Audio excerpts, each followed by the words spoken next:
भय सबको होता है, चाहे पशु हो या पक्षी हो या मनुष्य।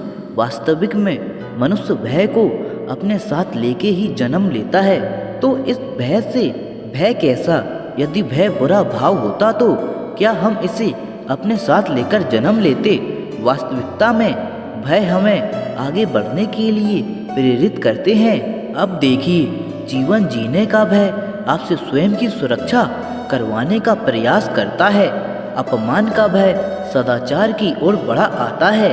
किसी प्रेम को खो देने का भय उसके लिए कर्तव्य पालन करने के लिए प्रेरित करता है।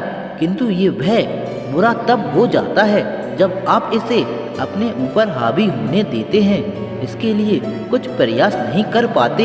इस भय को उपयोग में लाना है, आपको स्वयं इस भय के ऊपर हावी हो जाना पड़ेगा। तो तोड़ दीजिए भय की सीमाएं, अपनी आत्मा को छोड़ के किसी और के समक्ष सर मत झुकाइए और स्मरण रखिए, जब अंधकार से डरना छोड़ दोगे तभी दीपक बनकर प्रकाश दे पाओगे। श्री कृष्ण कहते हैं, जिनके अंदर डर स्वाभाविक है उनको अपने दिमाग और मन को एक बात समझानी होगी। अगर मुझे अच्छी जिंदगी जीनी है तो मुझे इस डर को जीतना होगा और इसके लिए मुझे योजना पूर्वक एक के बाद एक कदम उठाने पड़ेंगे। खुद को यकीन दिलाना ही होगा कि वक्त रहते ही खुद को बदलना पड़ेगा। अगर हम नहीं बदले तो वक्त ने बदलने की कोशिश की तो बड़ी तकलीफ होगी। पहले आप खुद से सवाल कीजिए, क्या मैं डर की वजह से आगे नहीं बढ़ रहा हूँ? क्या डर की वजह से मुझे सफलता नहीं मिल रही है? अगर आपका उत्तर हाँ है तो चलो डर के अंदर जाते हैं।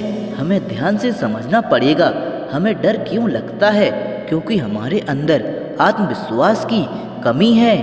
फिर सवाल आता है, हमारे अंदर आत्मविश्वास क्यों कम है?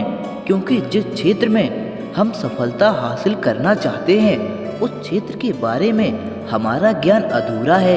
इसके लिए जिस क्षेत्र में सफलता हासिल करनी है उस क्षेत्र के प्रति जितना हो सके उतना अभ्यास करना है और ज्ञान हासिल करना है, जिससे हमारे भीतर और जिससे कुछ हद तक हमारा डर कम हो जाएगा। भगवान श्री कृष्ण कहते हैं, अगर किसी काम को हमें नहीं करना है तो हम बहाना देते हैं, काम में मन नहीं लगता इसीलिए उस काम को बाद में करूँगा करके टाल देते हैं।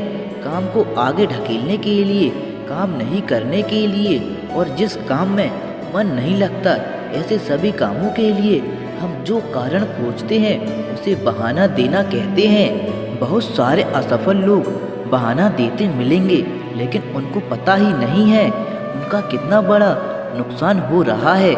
इसे ध्यान से समझना, जब हम दूसरों को बहाना देते हैं तो हम खुद को ही सफल होने से रोक रहे होते हैं। अपने दिमाग को अपने खुद की प्रगति पर काम करने से रोक रहे होते हैं। हम अपने दिमाग को निष्क्रिय बनाते हैं। हम दिमाग को ऐसा प्रशिक्षण देते हैं कि वो हमारे खिलाफ काम करे। जितना ज़्यादा हम बहाना देंगे उतना ही हमारे मन को खुद के खिलाफ काम करने को मजबूर कर देते हैं।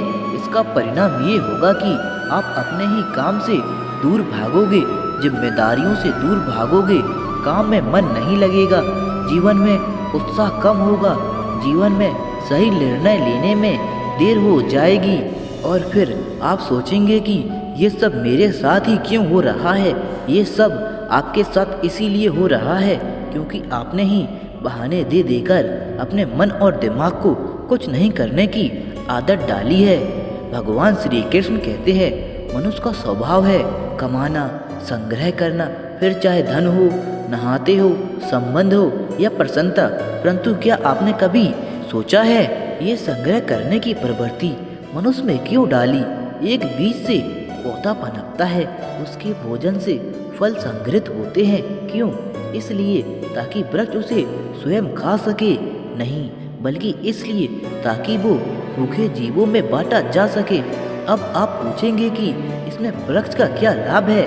क्योंकि जो बांटता है वो मिटता नहीं। जो फल अजीब खाते हैं उसके बीजों को वातावरण में बिखेर देते हैं, जिससे जन्म लेते हैं नए वृक्ष, उसकी जाति, उसका गुण, उसकी मिठास अमर हो जाती है।